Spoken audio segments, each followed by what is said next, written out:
Two identical homes, same San Francisco block. One owner pays $4,000 a year in property tax. The other pays $24,000 for the same house. Completely normal. The difference is a rule called Prop 19. And if you're 55 or older, it lets you sell here in San Francisco and take that tiny tax bill with you anywhere in California. But here's what nobody tells you. There are three mistakes that kill the deal.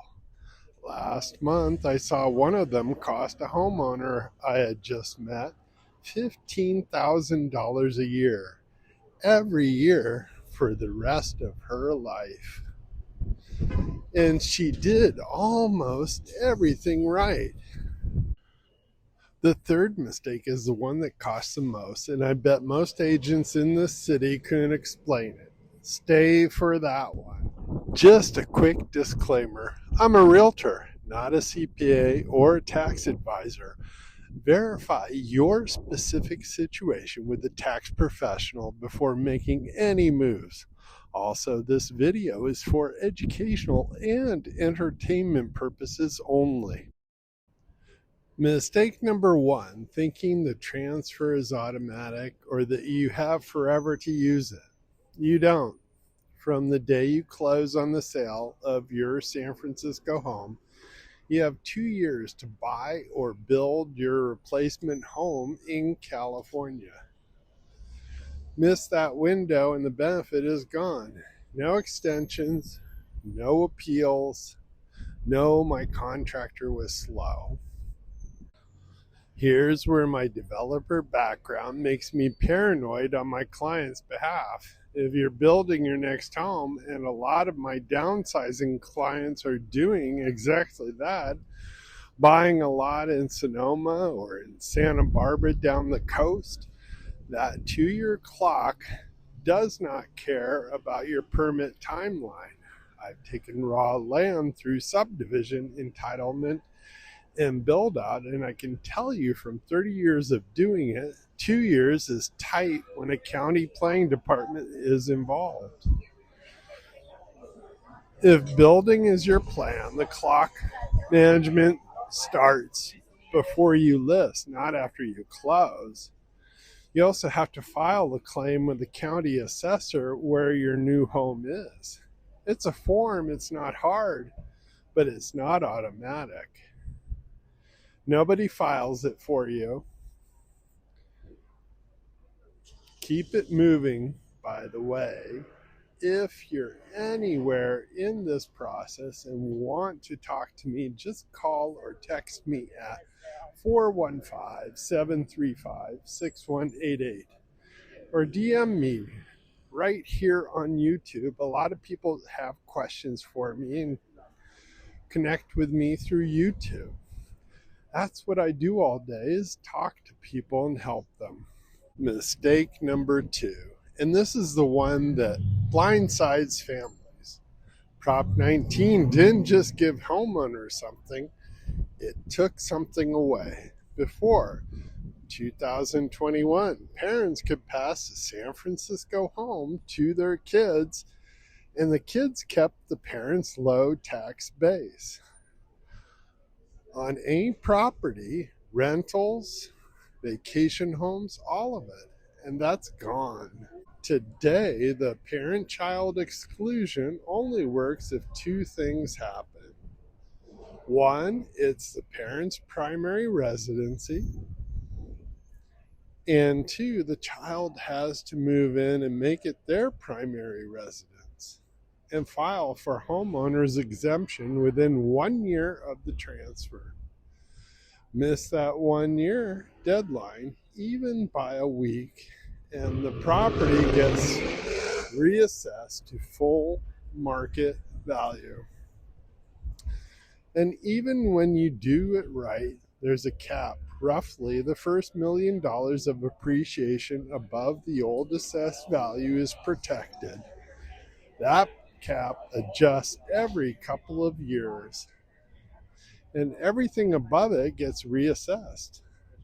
In San Francisco, where mom and dad bought in the Richmond for 80 grand in 1978, and the house is worth 2.2 million today. The math over that cap matters a lot. And if you're a son or a daughter managing a parent's home from out of state, I made a whole video on trust sales for exactly your situation. It's linked below. This is the conversation to have with a tax professional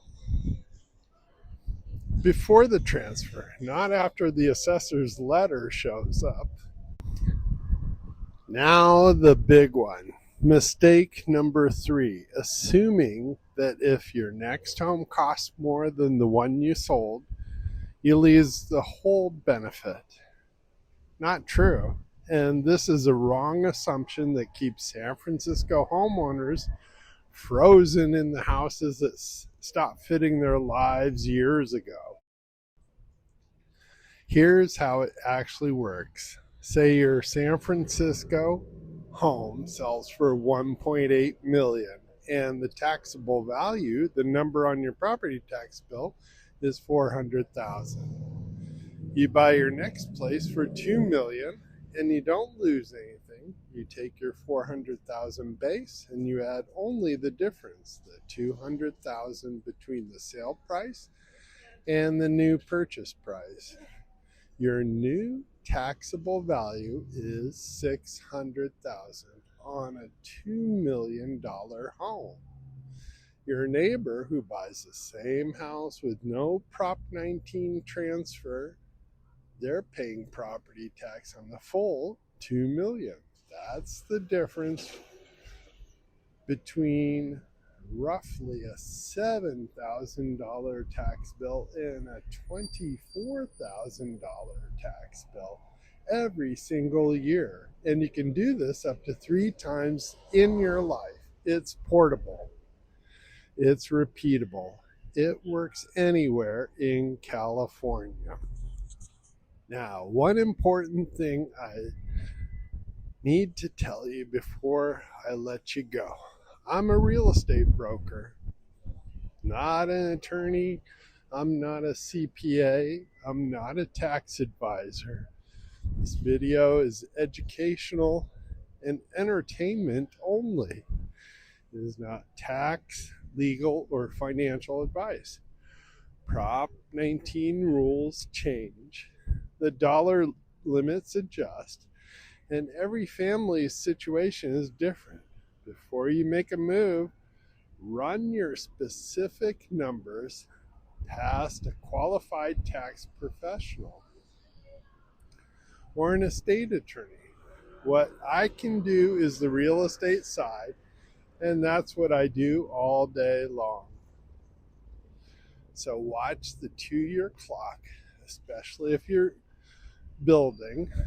Don't let the inheritance trap reassess the family home, and don't let the blended value math myth keep you stuck in a house you've outgrown. If your equity is doing nothing but sitting there while your property taxes stay frozen in 1985, that's not a reason to stay. Done right, it's the reason you can finally move.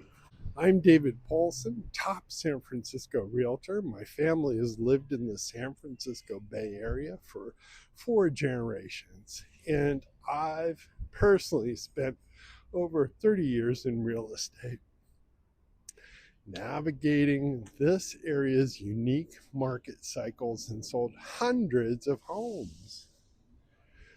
If you're thinking about buying or selling, or you just want a second set of eyes on your Prop 19 plan, call or text me at 415-735-6188 or email david@sfhothomes.com or just DM me right here on the YouTube channel. A lot of people do that. It's David Poulsen coming to you live here in San Francisco's Russian Hill neighborhood. Bye-bye, everyone.